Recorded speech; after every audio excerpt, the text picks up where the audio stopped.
¿Dónde va a poder caminar el cibón en el futuro? ¿Okay? Y ahora a nivel internacional. Por eso hemos invitado a Steve, que es en estos momentos el director del consorcio de Images, que es un consorcio que tiene ciertas analogías con el nuestro, en el norte del Golfo de México, y con el que queremos explorar posibilidades de colaboración a futuro, y sobre todo ellos ya están viéndolo como algo muy cercano, más cercano casi que nosotros, y por eso creo que tiene una visión muy especial de cómo podemos identificar esas vías de colaboración. Después está Tony Knapp, que viene de Texas A&M, laboratorio de química ambiental, pero también de observaciones oceanográficas, y él también tiene una visión, y de hecho lo está implementando ya, de cómo colaborar en el futuro con nosotros y de cómo colaborar para entender el Golfo de México y generar el conocimiento necesario para las políticas públicas. Elba Escobar es aquí, aunque ella es la directora del Instituto de Ciencias del Mar, Limnología, pero también la hemos traído como representante de México en la Academia Nacional de Ciencias de Estados Unidos, que en estos momentos tienen un fondo especial que está financiado por los daños causados por BP, y que en principio van a financiar o van a seguir financiando investigaciones de largo plazo en el Golfo de México. Y lo que queremos saber de ella es como miembro de ese comité de la Academia Nacional de Ciencias en Estados Unidos, cuáles son las prioridades y cuáles van a ser los puntos donde nosotros vamos a poder colaborar o participar activamente en este foro.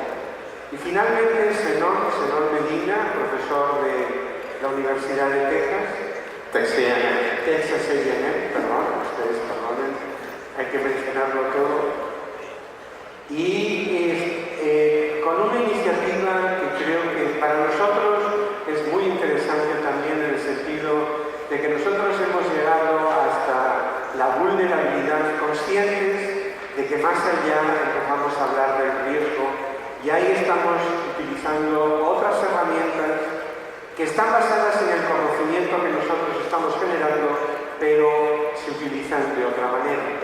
Y ya empezamos también a tener una demanda nacional en el sentido de que lo que quieren es que empecemos a utilizar estas herramientas de riesgo para poder cuantificar lo que nosotros estamos encontrando en nuestros monitoreos y como una vía adicional también de poder trabajar a futuro.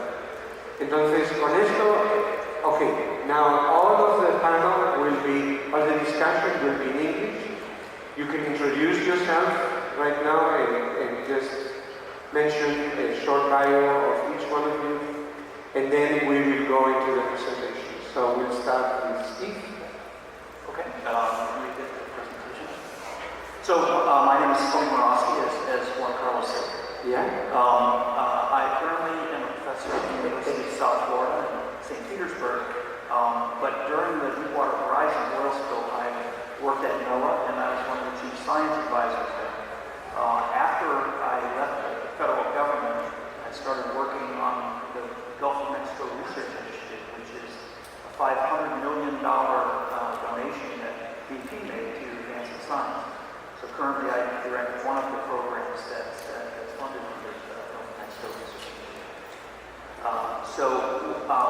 What I'd like to do is talk a little bit about, you wanted to do the introduction? Just a brief introduction and then we'll go into the topic.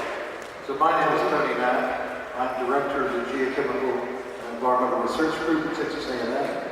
I'm an oceanographer and I'm also a professor in oceanography at the university. I've been at Texas A&M for 6 years, and before that I was director of the Bermuda Institute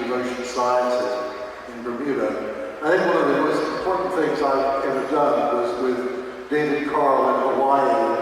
We started the Bermuda Atlantic Time Series and the Hawaiian Ocean Time Series programs 31 years ago, and they're still funded. So I very much believe in long-term scientific measurements of time, and think there should be a lot more of that going on in the Gulf of Mexico.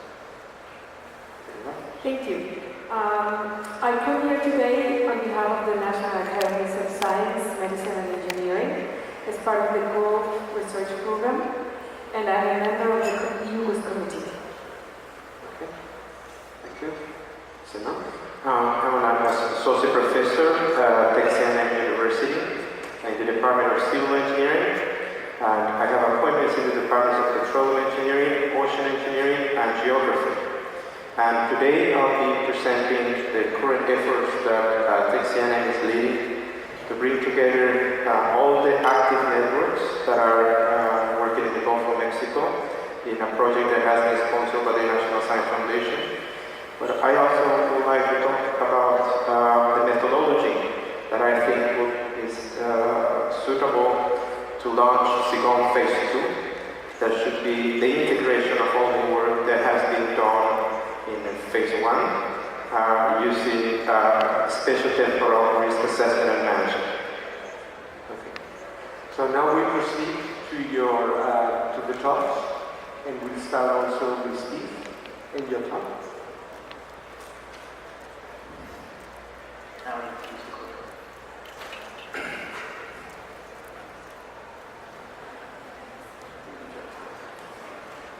Podríamos pasar la primera presentación del Dr. Murawski. No, esa no. Entonces, no. Okay. Why don't, okay, Elna, it's your turn. Please, you can start.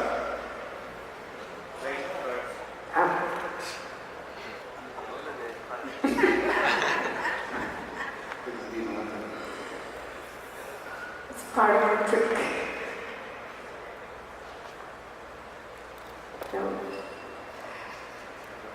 ¿Cómo lo hacemos para pasar? Perfecto.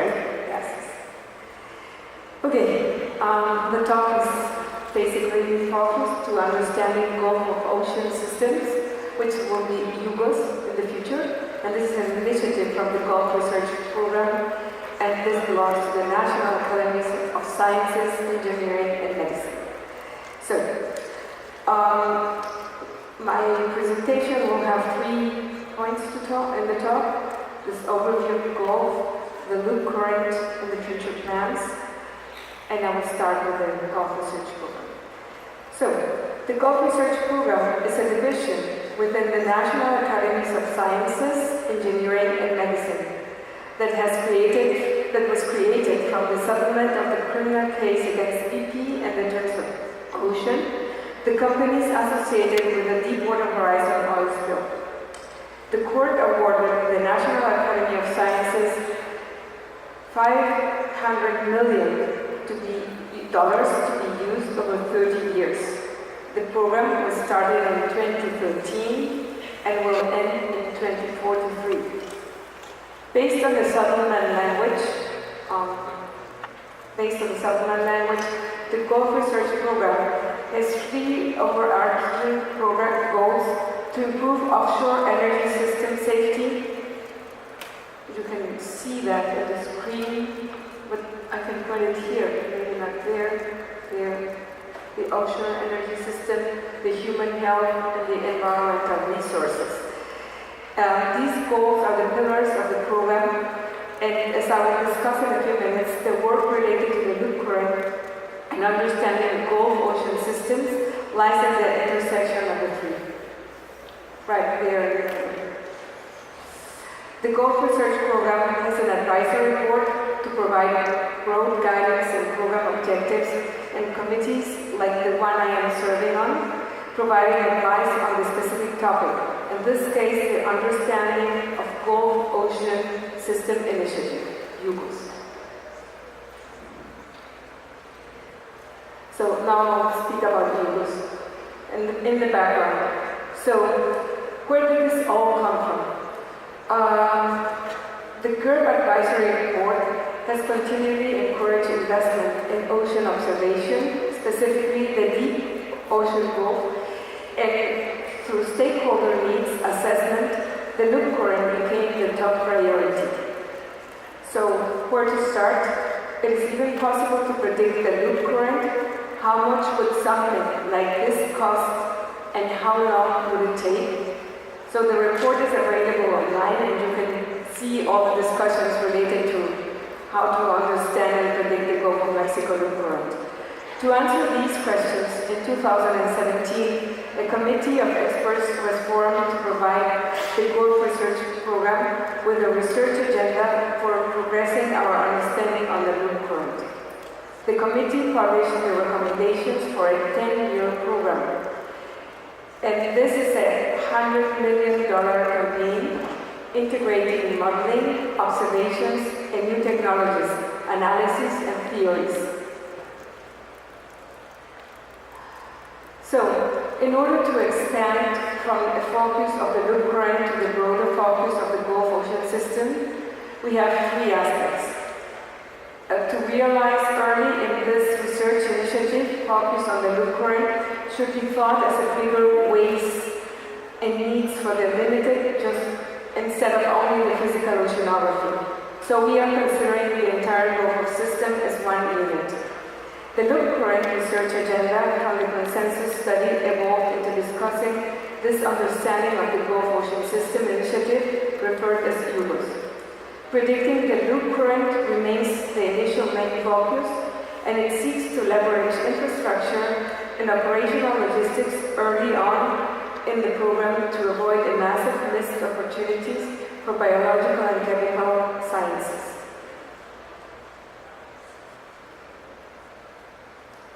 So, what have we done so far? The first funding opportunity opened in February 2018. And in December, the Gulf Research Program announced an award of $10.3 million to support 8 projects. 6 proposals covering the observational topics were chosen to get some long-term observations started while the more comprehensive program is developed, and 2 studies were chosen to inform the development of the larger campaign. I'll show this in the next slides. So, first of all, we have the high-frequency radars, and these are 3 projects that were funded and that will increase the surface current coverage in critical areas in the Gulf of Mexico. Data from all 3 of these projects will provide new, real-time data for model assimilation and validation to better understand the evolution of the loop current system.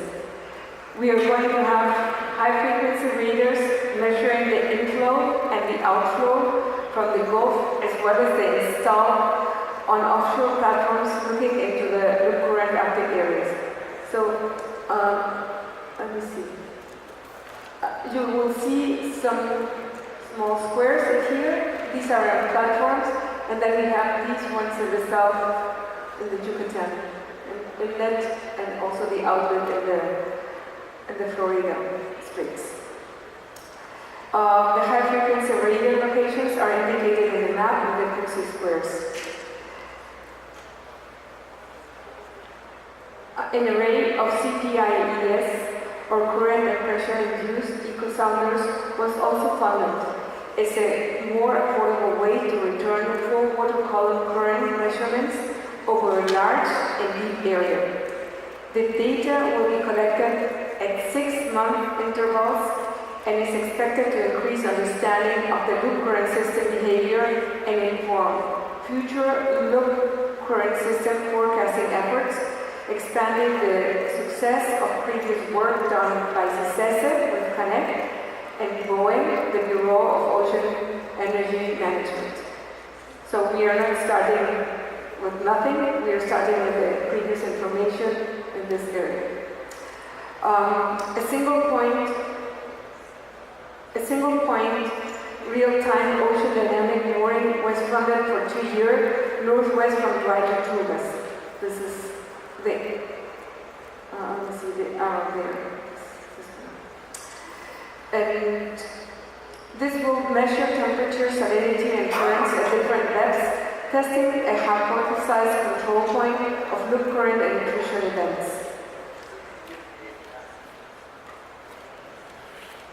Oops. The addition of 20 autonomous providers was also funded to procure, deploy, and maintain a fleet of autonomous ocean dynamic instrumented profiling floats to measure temperature, salinity, and current velocities in the loop current system active areas of the eastern Gulf of Mexico. The floats will provide near real-time current profiles that will be immediately useful to modeling and forecasting efforts. There will be different stages, and some will be set up in 2 cruises. This is what is explained here. And then there are 4 more that will be added and held back to fill sample gaps. There is another program which is called the Data Compilation Project Awarded Fund, submitted by Barbara Kirkpatrick's team. This team is pooling and providing quality control checks on data from the Gulf Cruise, the federal sources Bowen, DC, NOAA, the Mexico Trinational Workshop Report, the Gulf of Mexico Research Initiative, and the Data Cooperative Review, and privately held industry data.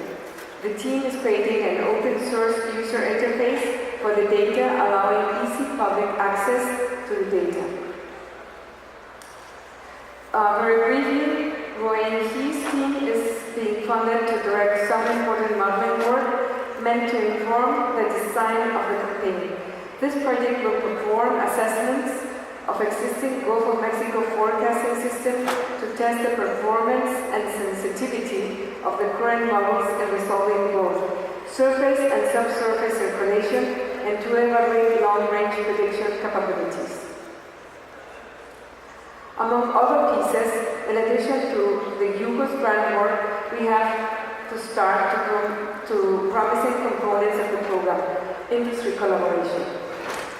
So I will speak now about industry collaboration, and this is the Stones mooring. This is standard-alone mooring owned by Shell, and is located in the northern edge of the loop current active area at 3,000 meters depth. And the Gulf Research Program is expected to be working with Shell to help convert the mooring into a pilot, long-term observatory in hopes other operators will follow and create a network of mooring systems available for the scientific use. As is, the upper 1,000 meters of currents are returned in real time from this Stones mooring, and in accordance with the U.S. federal regulations. The Gulf Research Program is supporting the further design extension of real-time current measurements from 1,000 to the subsea floor. We are able to leverage Shell's existing mooring, servicing schedule, and the existing wave scan buoy to transmit the data. This is all part of a larger public-private partnership developed by Shell with the University of Southern Mississippi and Texas A&M. Together with Shell, in this collaborative effort, we are also supporting the addition of a calcium acoustic array on the mooring with the help of xico Applied Sciences. The acoustic instrumentation is supported by the Gulf Research Program to be developed for a 1 year with data retrieved every 6 months. The purpose of both a proof of concept and exploratory nature. We fund this addition to the observatory to assess the ambient, anthropogenic, and marine mammal sound at 3,000 meters depth in the Gulf of Mexico, and we look forward to seeing the results. Moving forward, a standing committee comprised for a small group of experts in various aspects of oceanography, and all with common denomination of large campaign experience, was nominated to help advise at the Global Research Program. So you can see from that one the 4 guiding rules that we are following. And with this one, I will finish what we do expect in 2019. And for this one, in this year, we plan to become available to real-time water quality data from the West Florida Shelf Moraine to subsurface current across the inflow and the outflow regions. We also have an open funding opportunity. It opened in March 6th, and it will receive 4 proposals due to June 5. This call for proposals is for the amount of $2.5 million US. And it looks to hear from proposals on the themes of dynamics of the loop current system that can help forecasting capabilities. We also would like to promote the website. We would like to also mention that we will have collaborative efforts with the community and that we are planning to have meetings and workshops. We envisage that the Gulf of Mexico is one single Gulf that is shared by 3 countries, and we expect that science can be summed for these 3 countries, and that the information from all 3 countries can help us to have a better predictability capability. Just to finalize, I would like to leave you with how we can work more closely. And in this sense, I would like to tell you that we need more integrative science, and we need to have a better understanding of the loop current, in which each of us can provide a little bit of knowledge. So for further questions, I would like to leave you with all these links, and feel free to ask questions later after the panel. Thank you. Thank you, Ana.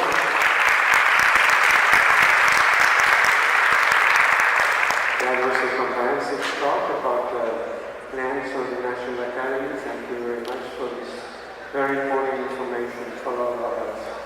And we can go on with Steve Murat. You have Steve Muratsky, the next speaker.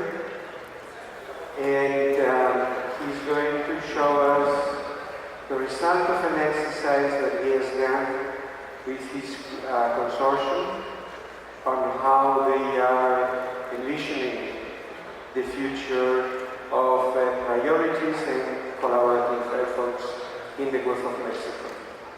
Please. Thank you.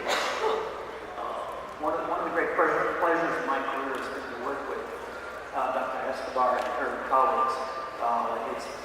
She made the point that it's one Gulf, and then we generally take this very parochial view of the piece of the Gulf that we own must be representative of the whole, and that's not true. And my colleagues and I have made 12 major expeditions to the Gulf, including 4 in the southern Gulf of Mexico, 3 in Mexican waters, and 1 off Cuba. We're trying desperately to put the picture together. And moving this vision beyond what we can fund on a national basis to fund it from an international basis is so important, because it is one Gulf, and many of the resources that we're dealing with are connected across the Gulf, and that's one of the themes I want to talk about. So as I said before, I'm working under funding from the Gulf of Mexico Research Initiative.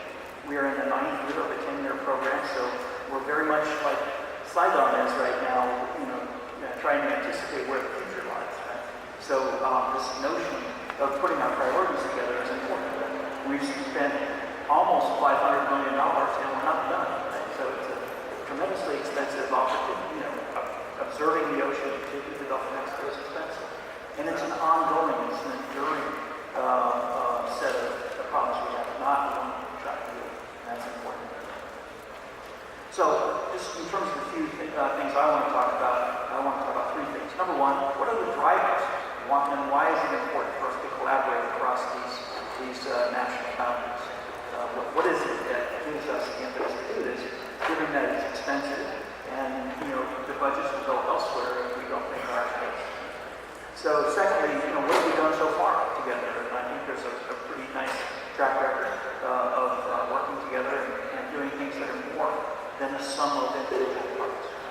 And third, I want to talk about some medium-term, what I call medium-term priorities for future joint research. And these priorities come from a book that we're about to publish called Deep Ocean Spills, Deep Ocean Spills,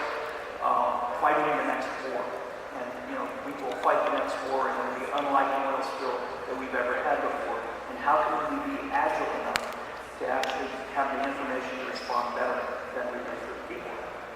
So in terms of the drivers, certainly we talked this morning about oil development, and especially in the ultra deep, that is beyond 1,500 meters, which is a major mega trend, not only in the Gulf of Mexico, but in global oil development. And I'll talk a little bit about, in a minute, about what's going on in the Gulf of Mexico, how dramatically the situation is changing.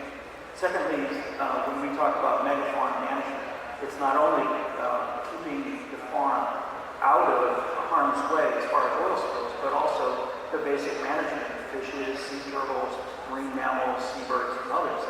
How can we collect information that allows us to better manage the totality of this? We don't manage the fisheries, for example, in the same way in 3 different countries. In fact, we do it quite differently. But the fish don't know that when they're swimming across the boundaries, and so how do we actually put the pieces together? Third, obviously, we talked about this morning as well, in observing climate change impacts. The Gulf of Mexico is a deep area, but it's also a very dynamic area. Can we put together an observance system that allows us to observe the changes in biota and their distributions over time, and with temperatures changing, that becomes seamless across our international boundaries, so-called phenology networks. And then last major driver I'll talk about is persistent environmental pollutants. That includes oil-related pollutants, but also heavy metals, microplastics, which are a problem everywhere in the global ocean, and emerging threats like these PFAS chemicals that are occurring in drinking water. So those are the drivers. I wanted to focus specifically on what's happening in the oil industry. So this is a current map of every oil facility that we can find in the Gulf of Mexico. You see the little yellow dots. There's about 2,300 oil and gas facilities in the northern Gulf. I'm not sure what the count is in the southern Gulf, but it's a significant quantity. The 2 major fields in the southern Gulf are the traditional field, which is the field where the Extract 1 spill was, the Cantarell field. And then, of course, we talked this morning about the Perdido field, which straddles the U.S. and Mexican boundary. In the eastern Gulf off the United States, there's a so-called moratorium area where up until 2022, the oil companies can't drill them. But you can see that map that they're right next to the boundary of the moratorium area. And in fact, if you see where the triangle is, where Deepwater Horizon is, most of those oil wells to the south and east are actually post-Deepwater Horizon, and that's where the Stones system is. The oil industry in the United States is focusing most of their attention in that area because the plays are so valuable. And so that's also happens to be right over the loop curve, right, which makes that even more important. And so there's a lot that's happening. The Cantarell field, as I'll show you in a minute, has been declining in production very dramatically, and I think that more than interpret the politics of Mexico, but has driven the politics of oil to more of the joint ventures and moving beyond the traditional model. So this is what we've produced over the last 20 years in the Gulf. The black line on top is the total oil production and extraction. So this move to the ultra deep is really important, and I don't think our science and our biology has kept up with it in terms of trying to understand where those facilities are and where they might be impacting, particularly if they have another spill at say 10,000 meters. So, and again, this is trying to make the point that the ultra deep is also a very significant area for exploration off Mexico. This is some seismic lines that have been recently conducted. And then the same thing in the Cuban sector. They've done a complete seismic survey of the Cuban sector as well. There's currently searching. They drilled a number of wells off the northwest coast in the Gulf of Mexico, searching for hydrocarbons. So one of the points I wanted to make about the deep Gulf of Mexico, and this is a cruise that we conducted this past summer, is that there's this immense animal migration that happens every evening, right? And it comes from a couple of layers, one at around 500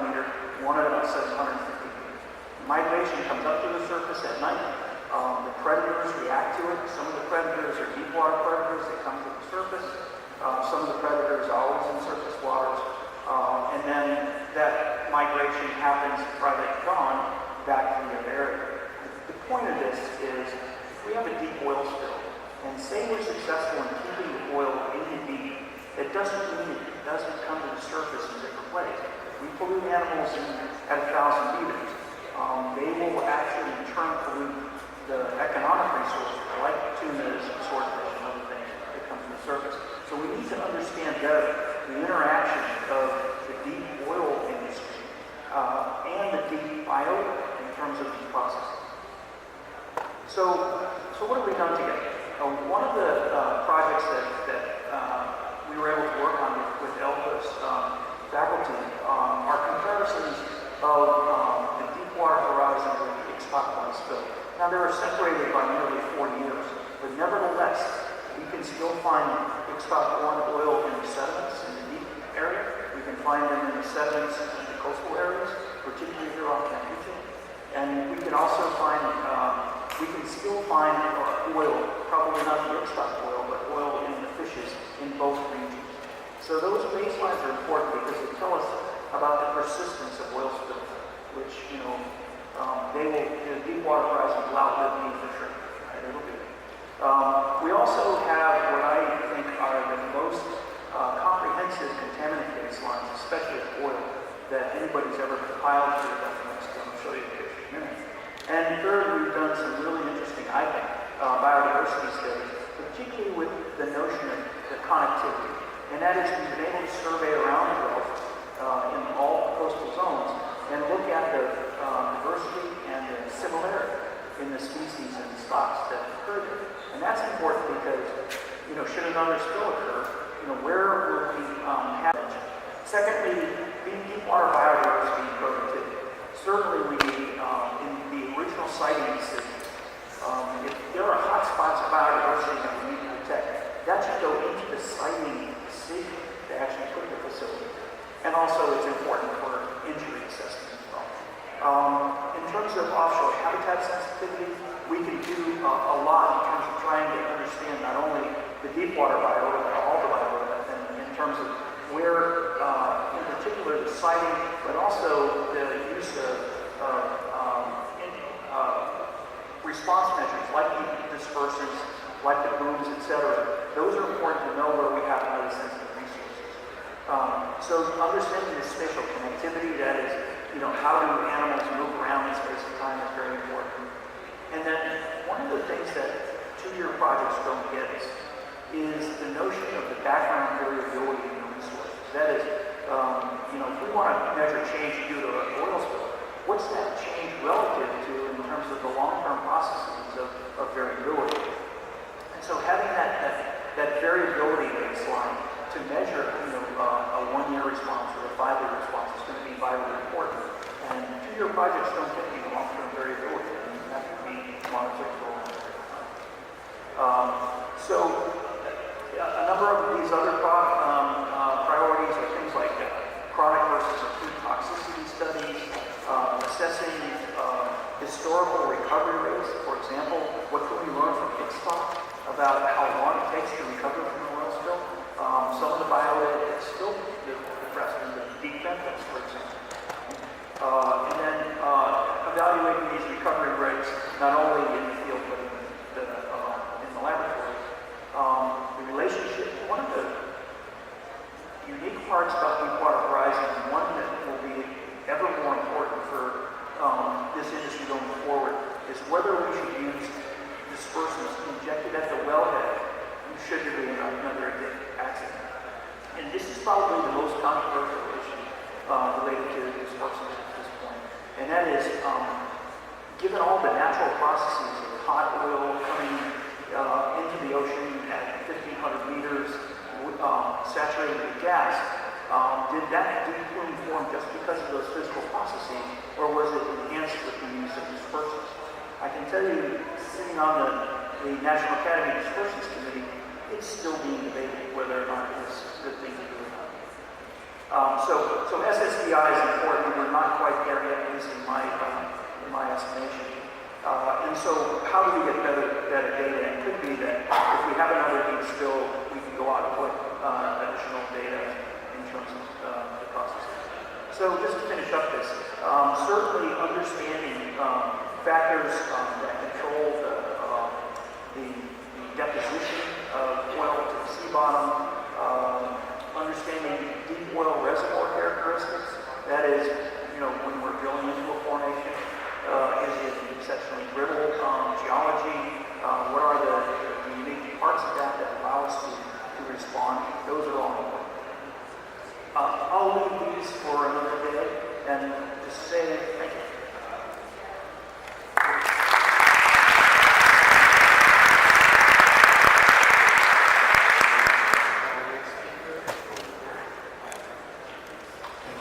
Just wait for the slide to come up.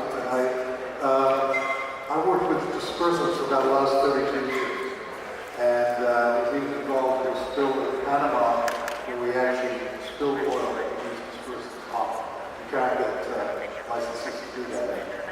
Okay, so I'm going to talk about how the three countries, same thing that we've been talking about. I hope all of you realize that this picture was not taken in the Gulf of Mexico. And I just wanted to make sure you all pay attention. So this is a slide I got about 6 years ago, and I called it the slide, the Gulf of What. I gave this to the National Academy presentation, and this was actually after the Deepwater Horizon. All the activity in the north, most of that activity in the north, the borings, measurement programs, etc., aren't there yet. Okay? There's very little in the south area, and I think our challenge, there's very little in Cuba. I think our challenge is to fill this in. So do it perhaps every year, see what's there, what's not there. I will say there's only one long-term deep surface penetrating boring, which the Stones boring that Golfo spoke about. There's a joint program with Shell, Fugro, Texas A&M, and University of Southern Mississippi. So I think one of the things I'd like to leave you with, that you can only manage what you can measure.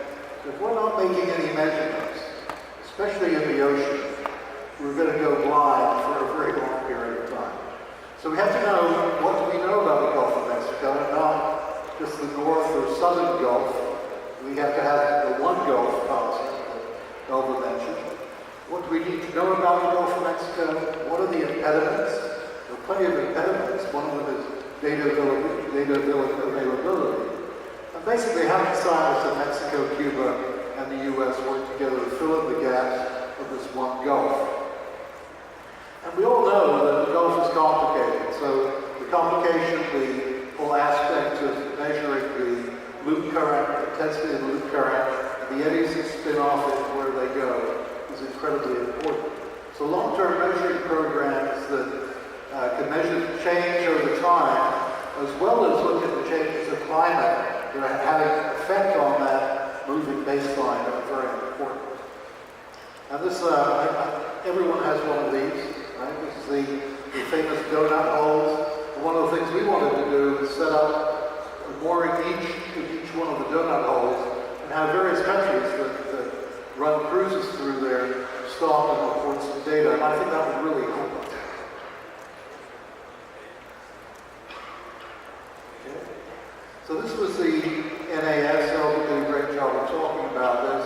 I was on the Gulf Research Board for 3 years, and from the first time I got on it, I said, unless you know where the water is going, you know nothing.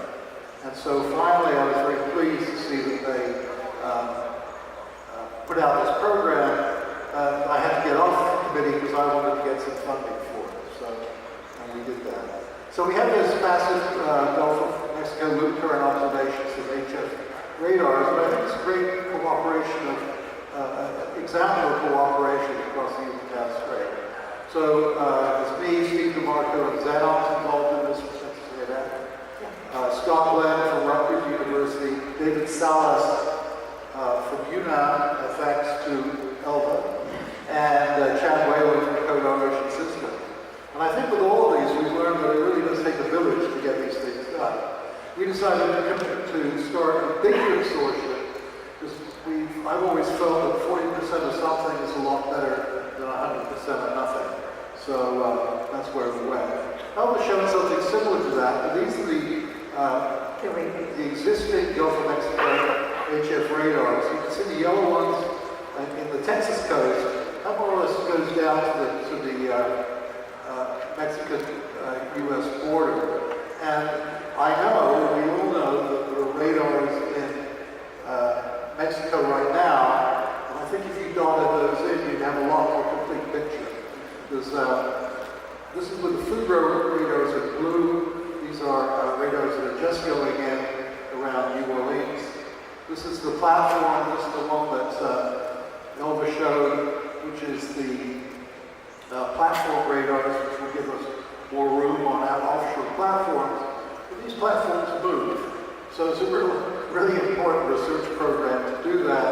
You can see the radars in the dry tortugas and the ones in the through the Yucatan Strait on Ilcaptoy, Ilacaptoy, and Puerto Morales. Thanks, Elmer. This is a whole enchilada. This is actually adding radars in Cuba, one looking on from Cabo de San Antonio, looking west, completing the Yucatan radars. There's a radar on to the west of our additional radars in blue. And hopefully, when we know what the dots are for the Mexican radars, that should interface with that. So you can imagine having the whole Gulf of Mexico. And as Steve mentioned, there is oil exploration going on in the northwest part of Cuba.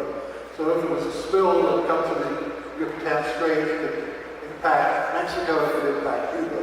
So the Cubans have some very good modeling programs, but they have no data. So this system will provide data. We've given Cuba, they've given us permission to site radars there. All I have to do is find the money. We've spoken to the State Department.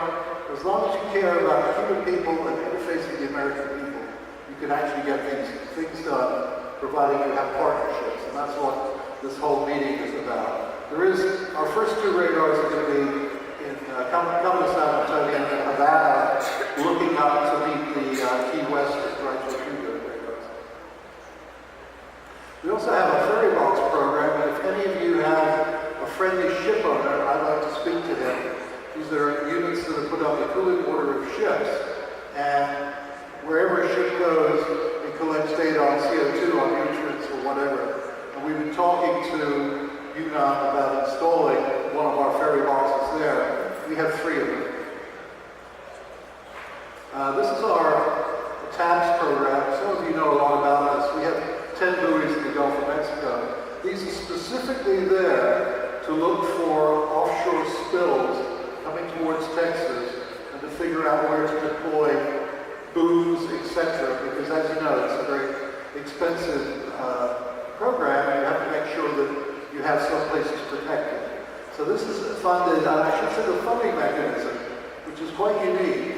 It comes from taxes on oil that's landed in Texas or produced in Texas. And it's actually about the only tax that I know that actually goes to what it was supposed to go for. So people tax things, they take it into general revenue. This is one of our buoys. We have a number of them. We make 6 different buoys. This is a design for a program we have at the University of Haifa in the Mediterranean. We have a peak buoy. We have a climber, a profile going from 1,500 meters up to the surface, transmitting to a buoy. That buoy transmits to the surface buoy, which is 70 kilometers off the coast, and that then transmits. So this is one of the few near real-time deep water moorings that we're going to have. It's in Haifa, Israel. These are some of our observing programs, vehicles.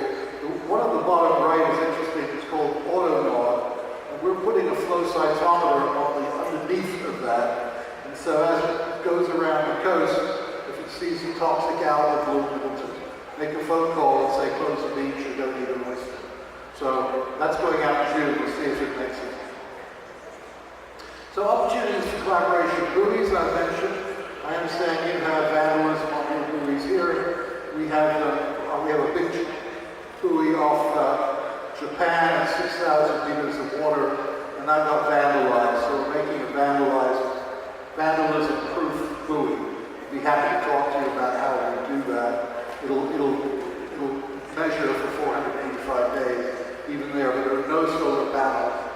everything is sealed. Moorings, there are real opportunities now for near real-time moorings where you can put the mooring, go over the mooring with a small boat and get the data acoustically, so you don't have to wait for a year before you get the information. You get the information monthly, daily, or whatever. The radars I've spoken about. Gliders, we have a program with Henry Palas and his group in CSSA for acoustic and physical oceanography process buoys, and then we have surface wave powered vehicles. As far as environmental issues, I don't let that go. We're trying to build a buoy right now for oil discharge detection in harbors in Texas, the surface vehicles.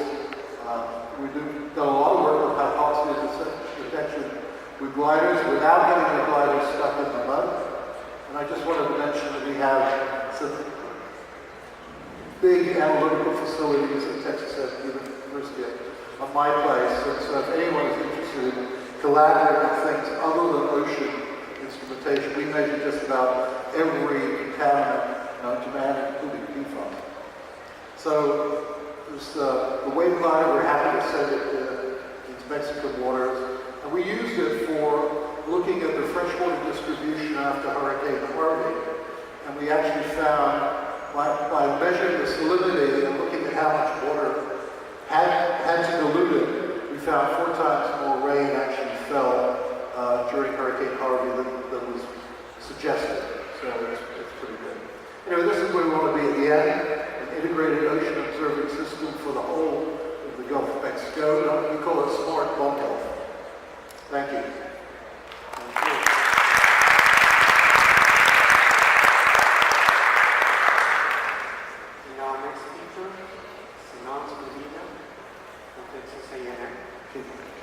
Who is going to present us?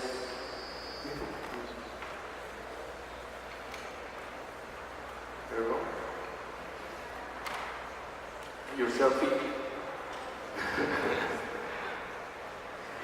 Okay, let me start describing all the law on the first slide.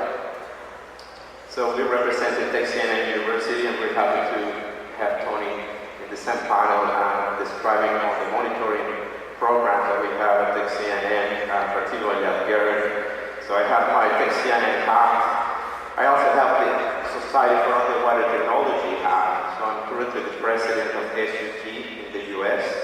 SUT is a learner society where we basically generate programs from site characterization to subsea engineering operations to environmental forces, the ocean, to automatic robotics, and most recently, offshore renewables. So the members of my society, of SUT, comprise from geologists, geophysicists, atmospheric scientists, oceanographers, all the way to engineers, mechatronics, you name it. So anyone doing underwater technology in the US is a member of our organization. And the reason why I'm bringing SUT today is because SUT has extended an invitation to CBOM, joint invitation along with TechCNN to have 2 workshops that we celebrated last year. And I'm very happy to be following very closely what CBOM has been doing in the past 3 years. I was invited to join the Ensenada National Conference that you had 3 years ago, and then Querétaro, and now Mérida again. So, and as it was described in the previous panel, I mean, the buzzword now is integration. So you guys have done a lot. So how can we integrate all the information that we have generated? So we have observational systems, we have models that are predicting different phenomena, and that's what I would like to talk to you a little bit today. But then you see these other 2 logos that say, one says the Yucatan Initiative. So this is a project that is sponsored by the governor of Yucatan that basically look at solving regional problems that are common to the state of Texas and to the state of Yucatan. And a most recent project that has been sponsored by the National Science Foundation that is called Network to Network, which aims at bringing together all the networks, professional and industrial, academic, government networks that are active in the Gulf of Mexico for a workshop that we're organizing in October here in Mérida. And this effort is an effort that a planning committee has been putting together. But we basically have 2 pillars. One is xico. So we have members of xico that are part in the leadership team, including Charles Herska, that is sitting here today with us. And we have also the governor of Yucatan that is facilitating and co-sponsoring this workshop. So when we started looking at all the different networks, from academics to community-based networks, including fisheries, to energy, to transportation, tourism, so ecosystems, national parks, we found close to 200 networks between the US and Mexico that somehow are invested in their interest in the Gulf of Mexico. So we would like to bring them all together in October here to Merida. And I'm pretty sure that, xico is present in our network, along with all the member organizations that are part of xico. But the reason for bringing all these networks together is because we want to launch an international geophysics institute that will basically look at the integration of the monitoring systems, all the model predictions, and all the experts that are working in the US and in Mexico, and beyond. Because as you know, there are a number of phenomena that go beyond the geographical domain of the Gulf of Mexico. So every time that there is a major loop current event that generates downfall for exploration activities in the Gulf of Mexico, a major operator, maybe based in Norway, maybe based in Netherlands, is having a major loss. Every time that there is a major atmospheric disruption in the Gulf of Mexico, because there is more frequent, intense rains that we have found in the region, airports closed for a couple of hours, that generates a ripple effect across the globe. So every time that there is a major atmospheric event in the Gulf of Mexico, it creates severe consequences on the transport of goods, and we know that it's affecting also the migration of different species that also again are generating an impact that go beyond the Gulf of Mexico. So how can we integrate all these very complex systems that we are monitoring, that we are predicting through our models, and that we're putting together through a group of experts that are based in the US and Mexico? Well, as Tony was saying, and I think this is something that we have been sharing today, it's a one goal, right? So it will be easier for us to go to the American institutions that are interested in sponsoring research in this area, integrate everything that is available, and to sponsor the next generation of sensors, monitoring systems, and models, if we do it together.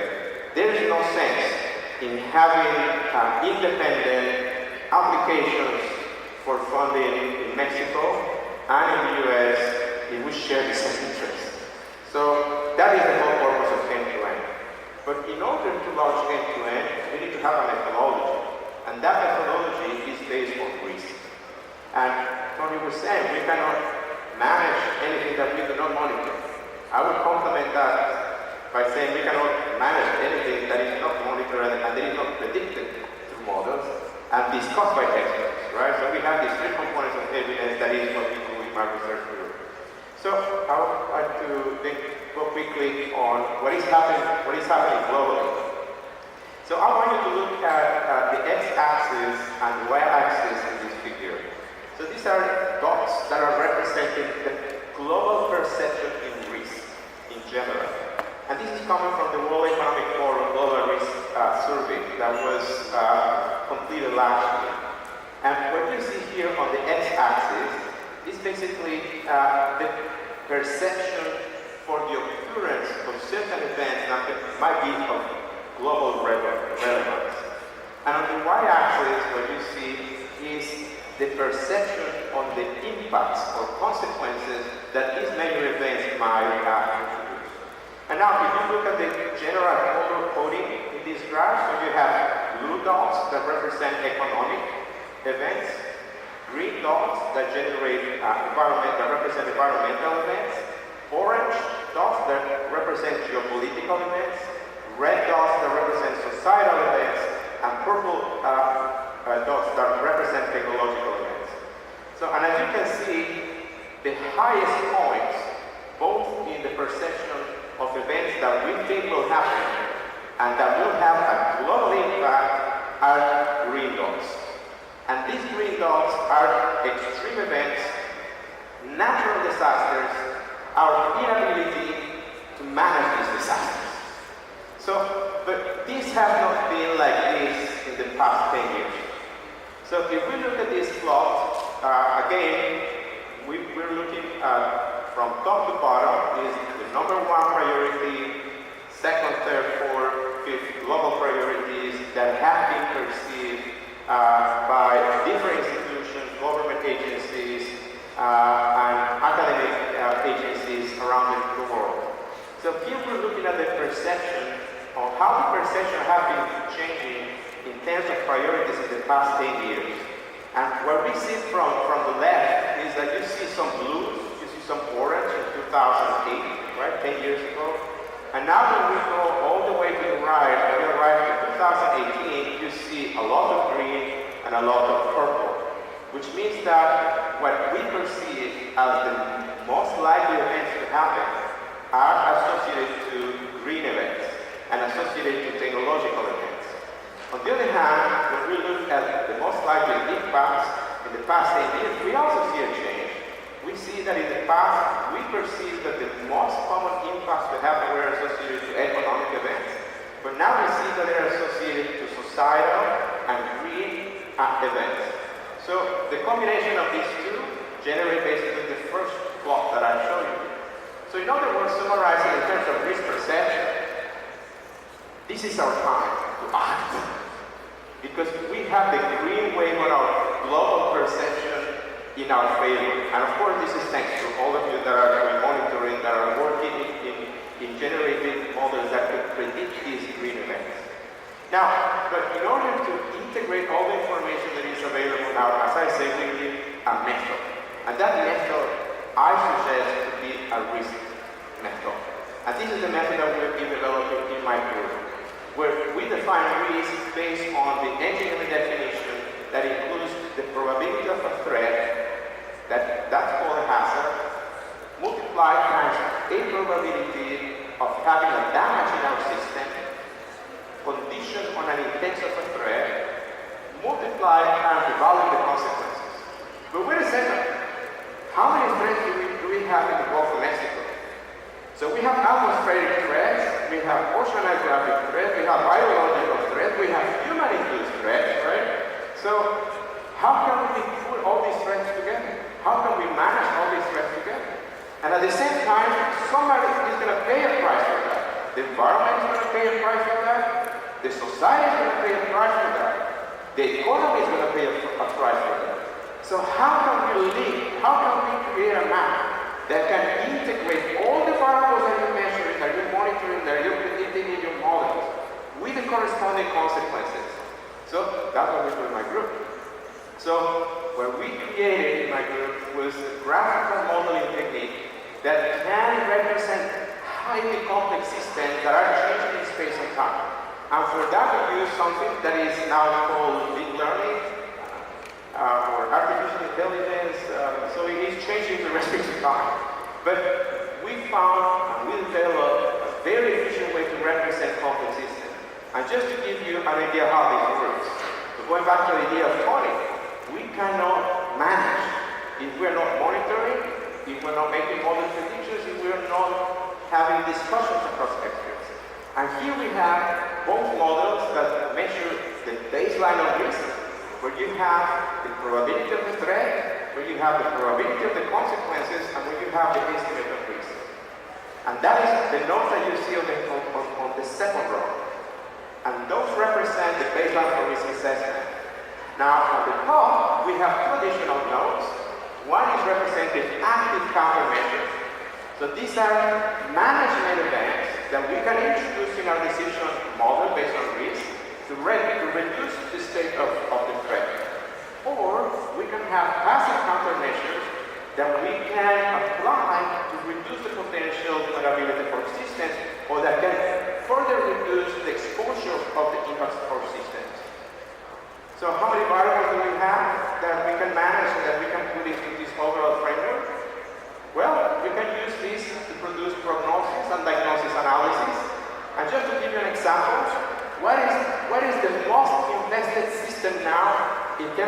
research as a river in the world. Do you know? The Arctic.